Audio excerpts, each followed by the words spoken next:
I've had a lot of video ideas since I started making videos back in early June of last year, and to be honest, I scrapped most of the ideas since none of them were really good. One though stuck with me. It was a lost media that I couldn't get off my mind. O Paradive Sali. When I researched about it, I was fascinated by the hunt people did to find it, and I'm going to talk about it today. My name is Spook. If you want more videos like this, make sure to subscribe for more. Without any further ado, let's jump into today's video. In the mid-1970s, Czechoslovakia was under the control of a communist government. Everything from books to movies and even TV shows was closely watched and regulated by the state. Yet, despite these limits, artists and creators still found ways to make beautiful and imaginative works. One studio, called AAA Studio, short for Art and Animation Studio, became known for its unique and creative style.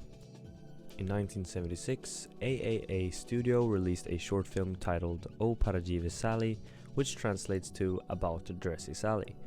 The animation in this film was created by using paper cutouts of characters and backgrounds, moving them little by little, frame by frame, to make it look like they were alive. This technique, called paper cutout animation, may seem simple today, but back then it was quite impressive and different from most other styles. It gave the film a strange, dreamlike feeling that many found both beautiful and eerie. The story of O Paradive Sali was inspired by the work of Czech writer Jan Vladislav. In 1971, he published a collection of stories called The Cat King and 9 Other Scary Fairy Tales. One of those stories became the basis for this short film. Vladislav's story was itself inspired by older folk tales. In fact, one English folk tale called The Old Man at the White House, which was published back in 1897, gave him the idea. The Old Man at the White House is a creepy and mysterious tale about an old man who helps a child but demands something in return. If the child doesn't keep their promise, the old man makes them pay a price. This dark idea of making a deal with scary consequences became the core of the O Paradive Sali film. The film was directed by Dagmar Dobkova and filmed by Jason Silhan. Together, they brought Vladislav's chilling story to life in a way that was both fascinating and a little disturbing. The short film premiered in 1976 and even won an honorable mention at the Gottwaldov Film Festival in 1977, a significant accomplishment for animation at that time. But the story doesn't stop in Czechoslovakia. Like many Eastern European films, O Paradive Sali eventually made its way to other countries. Even though the filmmakers didn't have much say over where films were shown, the communist government arranged for these works to be shared with the rest of the world. In 1978, an American company called the Learning Corporation of America, which led to them getting a copy and decided to dub it into English for use in schools and educational purposes. The company changed the film's title to Sally for its American release. The English narration was done by a woman named Pearl Peterson, who is believed to have worked on several other educational projects during that era. She helped bring many foreign films to English-speaking audiences, making them easier for children in the US to understand.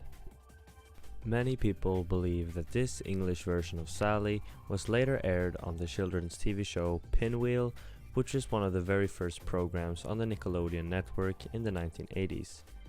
Pinwheel was a quirky show with a mix of puppets, live action, and animated segments from all over the world. It had a bit of a random and unusual vibe compared to other kids shows, and it often featured animations from different countries, which is probably how Sally, or Clockman as people remember it, ended up on the air. Here's where things get strange. After it aired, the short film seemed to disappear. It wasn't shown again, and no one seemed to have a copy. And this is where the real mystery began.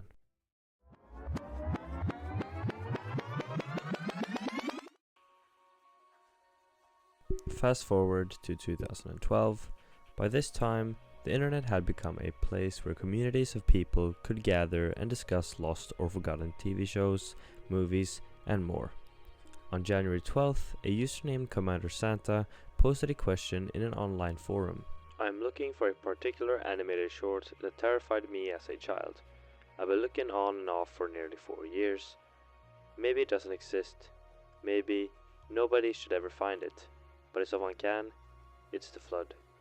According to Commander Santa, the short film he remembered was about a young boy who was taken from his bed at midnight by a strange man who came out of a clock. This creepy man took the boy on a bizarre and frightening adventure before returning him to his bed by the morning. The man was rough looking, had a scruffy beard, and wore tattered clothes. His presence was menacing, and for many, just hearing about this gave them chills. As more people read Commander Santa's post, they began to chime in. Others remembered similar details, though their memories were a little different. Some thought that the story involved a girl who lost her red shoes and made a deal with a wizard from a clock. Others described the man as a sort of leprechaun with an Irish accent and a mischievous dance. Although everyone had slightly different memories, but one thing was clear. This short film had left a deep mark on those who saw it, even if their memories of it had faded over the years. Over the next 5 years, the search for Clockman became a big project in the online lost media community. People scored old VHS tapes, dug through archives, and reached out to former Nickelodeon employees from the 1980s, all in an effort to find the missing film. One clue came from a company called Co Films, which had licensed many short films to the Pinwheel TV show.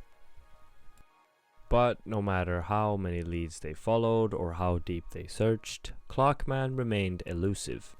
Every path seemed to end in a dead end, and some began to wonder if the film had ever existed at all.